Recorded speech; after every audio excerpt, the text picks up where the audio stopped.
आरक्षणावरून वातावरण तापलं असतानाच उपमुख्यमंत्री देवेंद्र फडणवीसांनी शरद पवारांवर जोरदार निशाणा साधलाय।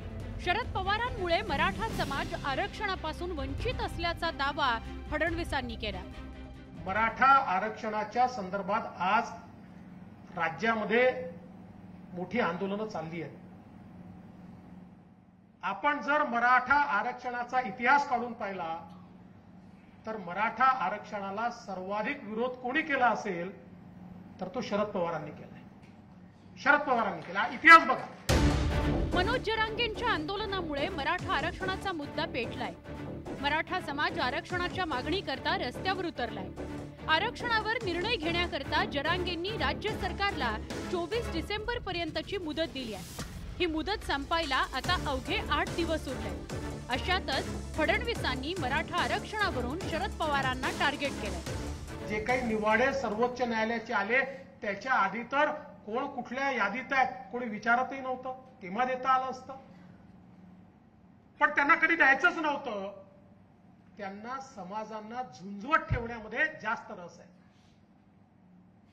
त्यांचं राजकारण कसं आहे, लोक झुंजत राहिले तर आमच्याकडे नेतेपद येईल आणि म्हणून झुंजवत ठेवायचं। फडणवीसांच्या या आरोपांमुळे नवा राजकीय वाद उद्भवण्याची शक्यता आहे।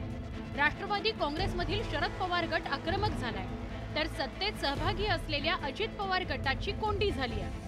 मराठा उपोषणाला बसले होते जरांगे पाटलांच्या तिथे, त्यावेळेस त्या मराठ्यांच्या लाठीचार्ज करण्याचा आदेश तुमचाच होता।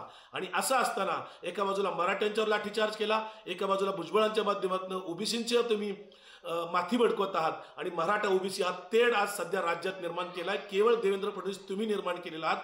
शरद पवारांनी कुठे मराठ्यांना कधी विरोध केला होता हे पुराव्यासह सिद्ध करावं। येत्या 24 डिसेंबर पूर्वी राज्य सरकारला मराठा आरक्षणावर ठोस निर्णय घ्यावा लागणार आहे। दरम्यान मराठा आरक्षणासंदर्भात गेल्या महिन्याभरात सरकारनं कोणती कार्यवाही केली त्याचा लेखाजोखा मांडण्याचं आवाहन मनोज जरांगेंनी सरकारला केलं। त्यामुळे आगामी काळात मराठा आरक्षणाभोवती राजकारण फिरण्याची शक्यता आहे। आता फडणवीसांच्या आरोपांमुळे राजकीय आरोप प्रत्यारोपाचं राजकारण मात्र नक्कीच रंगणार आहे। Bureau report, news 18 Lokmat.